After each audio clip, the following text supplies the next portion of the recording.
Marcos 14. Dali a 2 dias era a Páscoa e a festa dos pães asmos.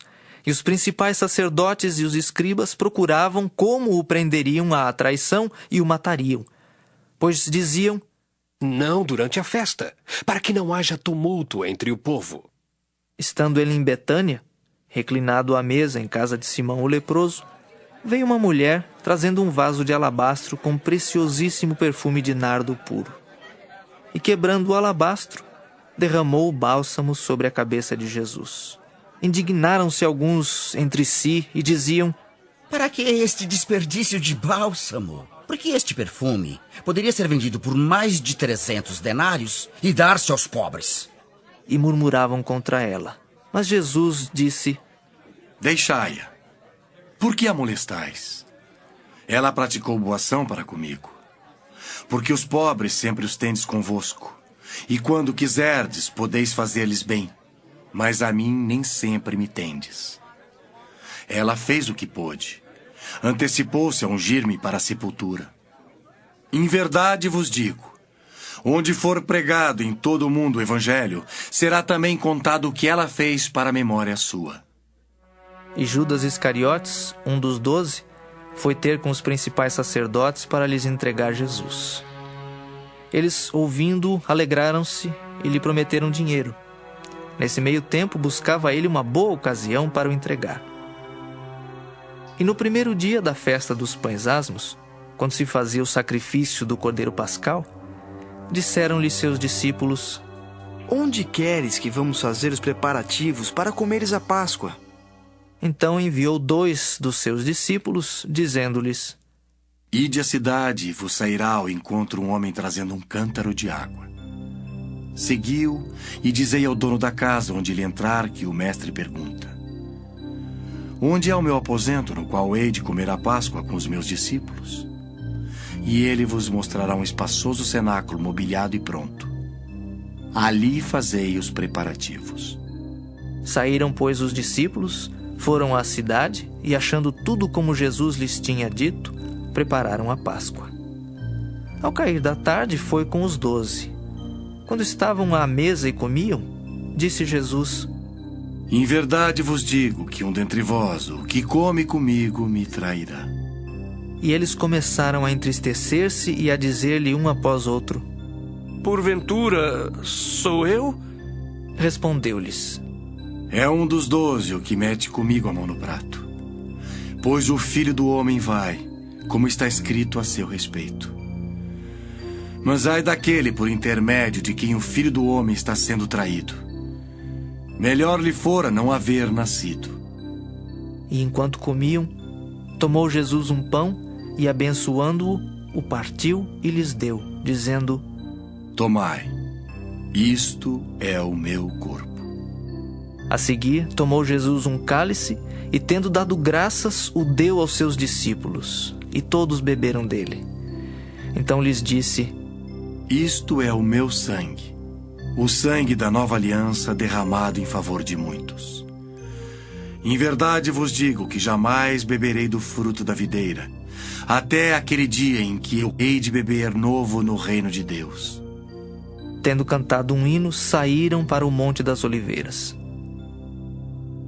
Então lhes disse Jesus: todos vós vos escandalizareis porque está escrito: ferirei o pastor e as ovelhas ficarão dispersas. Mas depois da minha ressurreição, irei adiante de vós para a Galileia. Disse-lhe Pedro: ainda que todos se escandalizem, eu jamais. Respondeu-lhe Jesus: em verdade te digo que hoje, nesta noite, antes que 2 vezes cante o galo, tu me negarás 3 vezes. Mas ele insistia com mais veemência: ainda que me seja necessário morrer contigo, de nenhum modo te negarei. Assim disseram todos. Então foram a um lugar chamado Getsêmani. Ali chegados, disse Jesus a seus discípulos: assentai-vos aqui, enquanto eu vou orar. E levando consigo a Pedro, Tiago e João, começou a sentir-se tomado de pavor e de angústia. E lhes disse: A minha alma está profundamente triste até a morte. Ficai aqui e vigiai. E adiantando-se um pouco, prostrou-se em terra e orava para que, se possível, lhe fosse poupada aquela hora. E dizia: Abba, Pai, tudo te é possível. Passa de mim este cálice. Contudo, não seja o que eu quero, e sim o que tu queres. Voltando, achou-os dormindo e disse a Pedro: Simão, tu dormes? Não pudeste vigiar nem uma hora? Vigiai e orai para que não entreis em tentação. O espírito, na verdade, está pronto, mas a carne é fraca. Retirando-se de novo, orou, repetindo as mesmas palavras. Voltando, achou-os outra vez dormindo, porque os seus olhos estavam pesados e não sabiam o que lhe responder.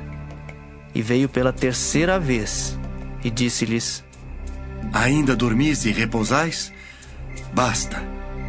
Chegou a hora. O Filho do Homem está sendo entregue nas mãos dos pecadores. Levantai-vos, vamos. Eis que o traidor se aproxima.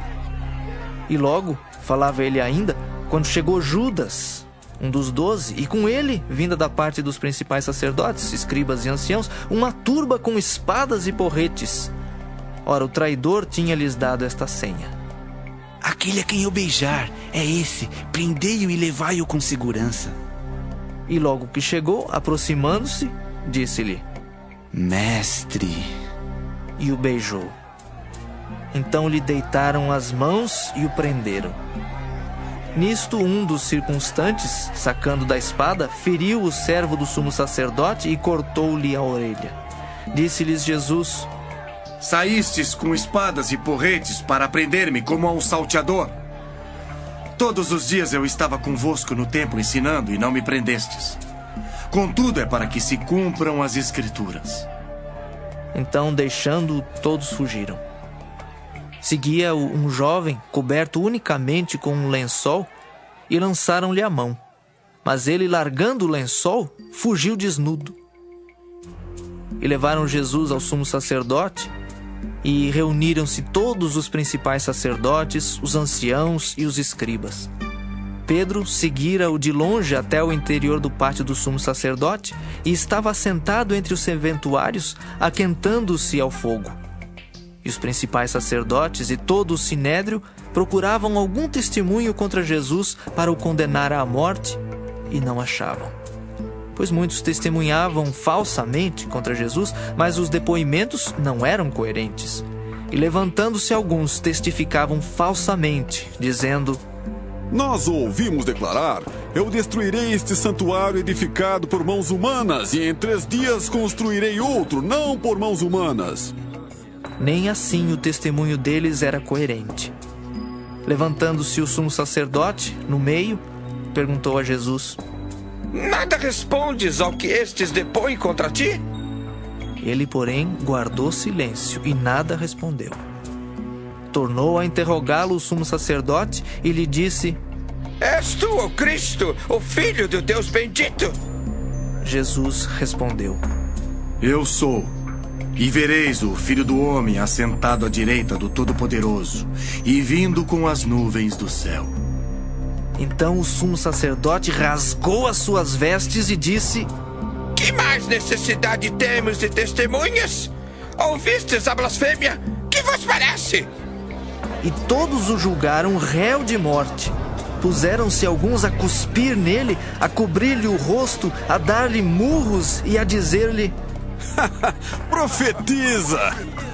E os guardas o tomaram a bofetadas. Estando Pedro embaixo no pátio, veio uma das criadas do sumo sacerdote e, vendo a Pedro, que se aquentava, fixou-o e disse: Tu também estavas com Jesus, o Nazareno. Mas ele o negou, dizendo: Não o conheço, nem compreendo o que dizes. E saiu para o alpendre, e o galo cantou. E a criada, vendo-o, tornou a dizer aos circunstantes: Este é um deles. Mas ele outra vez o negou. E pouco depois, os que ali estavam disseram a Pedro: verdadeiramente és um deles, porque também tu és Galileu. Ele, porém, começou a praguejar e a jurar. Não conheço esse homem de quem falais. E logo cantou o galo pela segunda vez. Então Pedro se lembrou da palavra que Jesus lhe dissera: antes que 2 vezes cante o galo, tu me negarás 3 vezes. E caindo em si,